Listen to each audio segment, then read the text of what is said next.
ମୋର ପ୍ରିୟ ପିଲାମାନେ, ଆଶା କରିବି ସମସ୍ତେ ବହୁତ ହି ଭଲରେ ଥିବ ଏବଂ ଆପଣଙ୍କର ପରିବାର ବି ପ୍ରାୟତଃ ସମସ୍ତେ ବହୁତ ହି ଭଲରେ ଥିବେ। ଯେମିତିକି ଆପଣ ଜାଣିଥିବେ ଯେ ଆଗାମୀ 30 ତାରିଖ ଦିନ ଶନିବାର ଦିନ ଅସେପା ତରଫରୁ ଆପଣଙ୍କର ଡିରେକ୍ସନ୍ ଦିଆହେଇଛି ଯେ ସବୁ ସ୍କୁଲ୍ସମାନଙ୍କରେ ଯେଉଁ ସ୍କୁଲମାନଙ୍କରେ ବି କ୍ଲାସ୍ 1 ରୁ 8 ଆପଣଙ୍କର ରହିଛି, ଗୋଟେ ଆପଣଙ୍କର PTA ମିଟିଂ ଆପଣଙ୍କର ହେବ। ଏବେ କେଉଁଥିପାଇଁ ହେବ ନା ସବୁ ପିଲାଙ୍କର ଆପାର ଆଇଡି କ୍ରିଏଟ୍ କରାହେବ। ଏବେ ଆପାର ଆଇଡି ଆପଣଙ୍କର କହିଲେ କ'ଣ ନା ସବୁ ପିଲାଙ୍କର ଗୋଟେ ଗୋଟେ unique ID academic bank of credit ବା ABC ଆଇଡି ଆପଣ କୁହନ୍ତି ସମସ୍ତଙ୍କର କ୍ରିଏଟ୍ ହେବ। ମାନେ ଜଣଙ୍କର ଖାଲି ଆଧାର କାର୍ଡ଼ ନମ୍ବର ମାରିଦେଲେ ଅଟୋମେଟିକାଲି ଆପଣଙ୍କର ଶୋ କରିଦେବ ଯେ ସିଏ କେଉଁଠି ଆପଣଙ୍କର ପଢ଼ୁଥିଲା। ଆଗାମୀ ଦିନରେ ମାନେ ଯେତେ ବଡ଼ ହେଇଯିବ, ଯେଉଁ ସ୍କୁଲରେ ବି ସେ ପଢ଼ିବ, କଲେଜରେ ପଢ଼ିବ, ସବୁ ଜିନିଷ ଗୁଡ଼ା ଗୋଟିଏ ଆଇଡ଼ିରେ ସେଭ୍ ହେଇକି ରହିବ। ତ ସବୁ ସ୍କୁଲ୍ସମାନଙ୍କରେ ଆପଣଙ୍କର ଏଇ ଫର୍ମ ଆପଣଙ୍କର ପ୍ରାୟତଃ ଆପଣମାନେ ଦେଖିଥିବେ ଏଇଟା ବାପା ମାଆମାନଙ୍କୁ ଫିଲ୍ଅପ୍ କରିବା ପାଇଁ ଦେଇଥିବେ, ବଟ୍ ବାପା ମାଆମାନେ ତ ସବୁ ଫିଲ୍ଅପ୍ କରିବେନି। ଆପଣ ଏଜ୍ ଏ ଟିଚର୍ ଶିକ୍ଷକ ଆକାରରେ ଆପଣମାନେ ଫିଲ୍ଅପ୍ କରିବେ ଏଇଠି।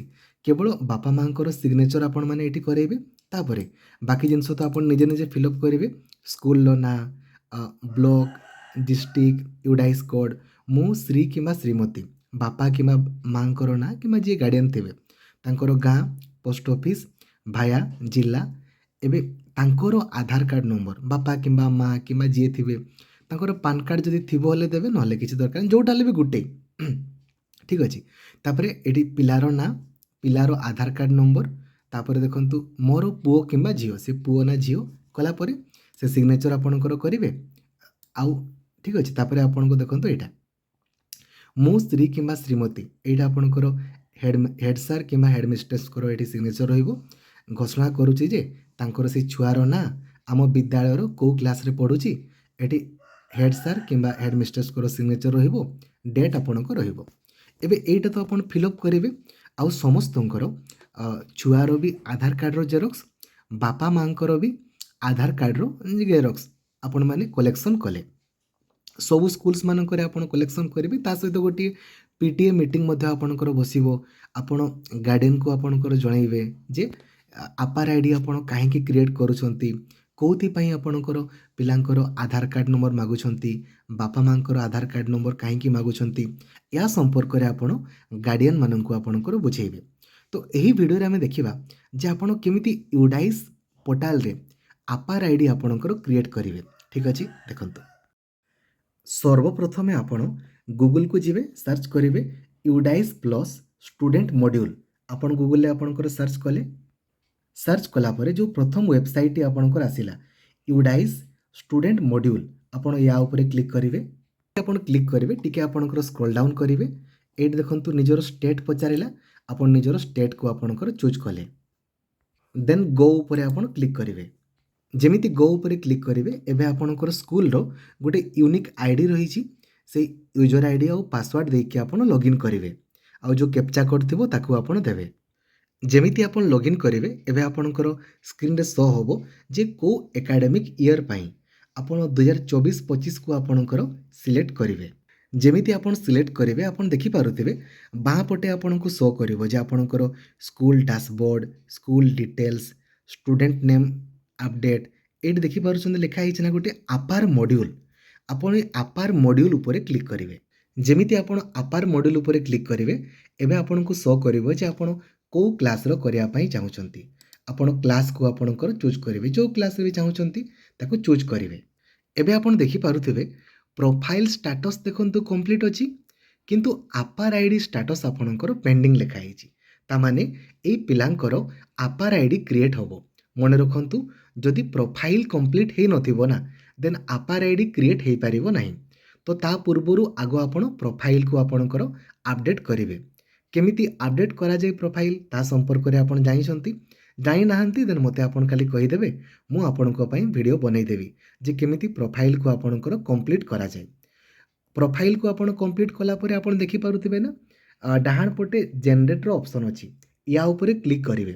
କିନ୍ତୁ ମନେ ରଖନ୍ତୁ, ଗୋଟେ ଜିନିଷ ଖାଲି ଭଲସେ ଲକ୍ଷ୍ୟ କରିବେ, ଆଉ ବାପା ମାଆଙ୍କୁ ବି ପଚାରିବେ ଯେ ଏଇ ଯେଉଁ ସ୍କୁଲରେ ଆପଣଙ୍କର ଯେଉଁ ଡାଟା ରହିଛି ପିଲାର, ଯେମିତି ପିଲାର ନାଁ, ପିଲାର ଡେଟ୍ ଅଫ୍ ବାର୍ଥ, ସେଇ ସେମ୍ ଜିନିଷ ଆଧାର କାର୍ଡ଼ରେ ଅଛି କି ନାହିଁ?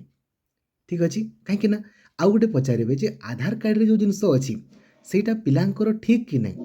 ଯଦି ବାପା ମା କହୁଛନ୍ତି ଯେ ନାଇଁ ଆଧାର କାର୍ଡ଼ରେ ଯାହା ଅଛି ଠିକ୍ ଅଛି କିନ୍ତୁ ସ୍କୁଲରେ ଟିକେ ଭୁଲ ଅଛି, ଦେନ୍ ଆପଣ ଚାହିଁଲେ ପିଲାର ଆପଡ଼େଟ୍ ପ୍ରୋଫାଇଲକୁ ଯାଇକି ପିଲାର ନାଁଟାକୁ ଆପଣ କରେକ୍ସନ୍ କରିଦେଇ ପାରିବେ। ଠିକ୍ ଅଛି।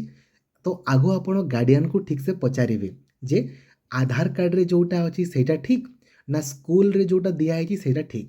ଯଦି ବୋଥ୍ ଆପଣଙ୍କର ସେମ୍ ଅଛି not a problem, within A fraction of second ଅଳ୍ପ ସମୟ ମଧ୍ୟରେ ଆପଣଙ୍କର ଆପାର ଆଇ ଡ଼ି କ୍ରିଏଟ୍ ହେଇଯିବ। ଯଦି ନାହିଁ ତାକୁ ଟିକେ ଭଲସେ ପଚାରିଦେବେ ବାପା ମାଆଙ୍କୁ ଯେ ଆଧାର କାର୍ଡ଼ରେ ଯାହା ଅଛି ଠିକ୍ ଅଛି ନା ଯେଉଁଟା ନାଁ ଦିଆହେଇଛି ସ୍କୁଲରେ ସେଇଟା ଆପଣଙ୍କର ଠିକ୍ ଅଛି। ବୁଝାପଡ଼ିଲା? ଯଦି ବୋଥ୍ ଆପଣଙ୍କର ମ୍ୟାଚିଂ କରୁଛି, ଯଦି ମ୍ୟାଚିଂ କରୁନାହିଁ ତ ଆପଣ ଆପଡ଼େଟ୍ କରିଦେବେ, କାହିଁକି ନା ନହେଲେ ଆପାର ଆଇ ଡ଼ି କ୍ରିଏଟ୍ ହେବ ନାହିଁ। ଏବେ ଜେନେରେଟ୍ ଉପରେ କ୍ଲିକ୍ କରିବେ। ଏବେ ଆପଣ ଦେଖିପାରୁଥିବେ ଆପଣଙ୍କର ଶୋ କରିବ ଆଇ, ତାପରେ ଆପଣଙ୍କର ଡେସ୍। ଏବେ ଆପଣ କ'ଣ କରିବେ, ଯେଉଁ ବାପା କିମ୍ବା ମା ଯାହାଙ୍କର ଆଧାର କାର୍ଡ଼ ଆପଣଙ୍କର ଅଛି, ବାପା କିମ୍ବା ମାଆଙ୍କର ନାଁଟାକୁ ଏଠି ଟାଇପ୍ କରିବେ। ତାପରେ ଏଜ୍ ସିଲେକ୍ଟ ବାପା ନା ମା ନା ଲିଗାଲ୍ ଗାର୍ଡ଼ିଆନ୍ ଯାହାଙ୍କର ଆପଣ ଆଧାର କାର୍ଡ଼ କିମ୍ବା ଭୋଟର ଆଇ ଡ଼ି କାର୍ଡ଼ ଆଣିଛନ୍ତି ତାକୁ ଦେଲେ ସିଲେକ୍ଟ। ନର୍ମାଲି ସବୁ ବାପା ମା ଆଧାର କାର୍ଡ଼ ହିଁ ଆପଣଙ୍କର ଦେଇଥାନ୍ତି। ଆଧାର କାର୍ଡ଼ ତାଙ୍କର ସିଲେକ୍ଟ କଲେ, ତାପରେ ଆଧାର କାର୍ଡ଼ ନମ୍ବରକୁ ଆପଣ ଏଇ ଜାଗାରେ ଟାଇପ୍ କରିବେ। କାହାର? ବାପା କିମ୍ବା ମା, ମାନେ ପିଲାର ବାପା କିମ୍ବା ମାଆଙ୍କର ଏଇ ଜାଗାରେ ଆପଣ ଟାଇପ୍ କଲେ। ତାପରେ ତଳକୁ ଯିବେ। ତଳକୁ ଗଲା ପରେ ଏବେ ଫିଜିକାଲ୍ କନସେଣ୍ଟ କହିଲେ ମାନେ ଏଇ ଯେଉଁ କେଉଁ ଜାଗାରେ ଆପଣ ସ୍କୁଲର ଆଡ୍ରେସ୍ ଦେଇଦେବେ ବା ଏଇ ଯେଉଁ ଗାଁର ନାଁ ଦେଇଦେଲେ, ଡେଟ୍ କେଉଁ ଡେଟ୍ରେ ସେଇ ଯେଉଁ ଫର୍ମଟାକୁ ପିଲାମାନେ ବା ଗାର୍ଡ଼ିଆନ୍ ମାନେ ସବମିଟ୍ କରିଛନ୍ତି ଦେଲେ, ଆଉ ସବମିଟ୍ ଉପରେ କ୍ଲିକ୍ କରିଦେବେ। ଯେମିତି ଆପଣ ସବମିଟ୍ ଉପରେ କ୍ଲିକ୍ କରିଦେବେ ଅଟୋମେଟିକାଲି ଆପଣଙ୍କର ଆପାର ଆଇ ଡ଼ି ଜେନେରେଟ୍ ହେଇଯିବ। ତ ଏମିତିକା ଗୋଟେ ପରେ ଗୋଟେ ସବୁ ପିଲାଙ୍କର ଆପଣଙ୍କୁ କ୍ରିଏଟ୍ କରିବା ପାଇଁ ପଡ଼ିବ। ଖାଲି ଗୋଟେ ଜିନିଷ ଧ୍ୟାନ ଦେବେ ଯେ ଖାଲି ଆଧାର କାର୍ଡ଼ରେ ଆପଣଙ୍କର ଯେଉଁ ନାଁ ଅଛି ଆଉ ଡେଟ୍ ଅଫ୍ ବାର୍ଥ ଅଛି, ସ୍କୁଲରେ ଯେଉଁ ବା ୟୁଡାଇସ୍ ପ୍ଲସ୍ ପୋର୍ଟାଲରେ ପିଲାର ନାଁ ଆଉ ଡେଟ୍ ଅଫ୍ ବାର୍ଥ ମ୍ୟାଚ୍ କରୁଛି କି ନାହିଁ। ଯଦି ମ୍ୟାଚ୍ କରୁଛି ନଟ୍ ଏ ପ୍ରୋବ୍ଲେମ୍, ସାଙ୍ଗେ ସାଙ୍ଗେ ଆପଣଙ୍କର ଆପାର ଆଇ ଡ଼ି କ୍ରିଏଟ୍ ହେଇଯିବ। ଯଦି ମ୍ୟାଚ୍ କରୁନାହିଁ ତ ଖାଲି ଗାର୍ଡ଼ିଆନକୁ ଏତିକି ପଚାରିବେ ଯେ ଆଧାର କାର୍ଡ଼ରେ ଯାହା ଦିଆହେଇଛି ସେଇଟା ଠିକ୍ ଅଛି ନା ସ୍କୁଲରେ ଯାହା ଦିଆହେଇଛି ଠିକ୍ ଅଛି। ଯଦି ଗାର୍ଡ଼ିଆନ୍ କହୁଛନ୍ତି ଯେ ସ୍କୁଲରେ ଯାହା ଦିଆହେଇଛି ଠିକ୍ ଅଛି, ଦେନ୍ ଆଧାର କାର୍ଡ଼କୁ କରେକ୍ସନ୍ କରିବା ପାଇଁ କହିବେ। ଯଦି ଗାର୍ଡ଼ିଆନ୍ କହୁଛନ୍ତି ଯେ ଆଧାର କାର୍ଡ଼ରେ ଯାହା ଅଛି ଠିକ୍ ଅଛି, ସ୍କୁଲର ଡାଟା ଟିକେ ଚେଞ୍ଜ କରିବାର ଅଛି, ଦେନ୍ ଆପଣ ୟୁଡାଇସ୍ ପ୍ଲସ୍କୁ ଯାଇକି ପିଲାର ପ୍ରୋଫାଇଲରେ ନାଁଟାକୁ ଆପଣ ଆପଡ଼େଟ୍ କରିଦେଇ ପାରିବେ। ତ ଏପରି ଭାବରେ ସବୁ ପିଲାଙ୍କର ଗୋଟେ ପରେ ଗୋଟେ ଆପଣଙ୍କୁ କ୍ରିଏଟ୍ କରିବା ପାଇଁ ପଡ଼ିବ। ଆଶା କରିବି କମ୍ପ୍ଲିଟ୍ ଇନଫର୍ମେସନ୍ ମୁଁ ଆପଣଙ୍କୁ ଦେଇପାରିଛି। ଆପଣ ଇଜିଲି ବୁଝିପାରିଥିବେ। କିଛି ପ୍ରୋବ୍ଲେମ୍ ହେଲେ ଆପଣ ମୋତେ କହିବେ। Thank you. ଜୟ ଜଗନ୍ନାଥ। ଧନ୍ୟବାଦ। Thank you.